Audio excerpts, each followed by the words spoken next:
حرفيا اكتر من مليون سؤال جالي بخصوص الموضوع ده، انت بتكحل عينك وايه اللي انت بتحطه في عينك ده؟ فالسؤال هنا، هل انتم مستغربين ولا عايزين تسألوا على نوع الحاجة اللي انا بحطها في عيني؟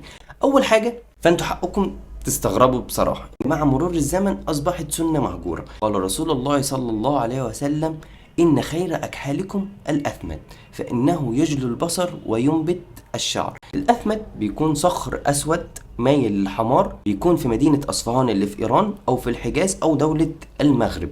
لأن للأسف إن أنت تلاقي كحل الأثمد الأصلي بقى قليل، فأنا بصراحة ما أعرفش في مصر مكان بيبيع كحل الأثمد الأصلي، فأنا خايف إن أنت ممكن تروح تسأل عليه يجيب لك حاجة مضروبة يضر بعينك ترجع تدعي عليا. كان عندي مشكلة في أي ترطيب للعين، كان دايما عندي مشكلة فيه. وسبحان الله، شهر ونص عندك مشكلة في عينك، عندك مية في عينك، عندك حساسية، علاج هيخلي رموشك طول كده. فدلوقتي انا هقول لكم على مكان، بس ده هيكون في السعودية. في مصر الى الان زي ما قلت لكم انا معرفش. في السعودية انا هسيب لكم اسم موقع اونلاين وصفحتهم على الانستجرام اللي على حسب الفيديو ده نزل فين، اسمه متجر النوامي. ولو انت ليك اي حد في السعودية خليه يطلبه لك، ولو في منكم جربوا فياريت يقول لي رأيه في الكومنتات. وبس كده، واتمنى يكون الفيديو خفيف عليكم وفدتكم.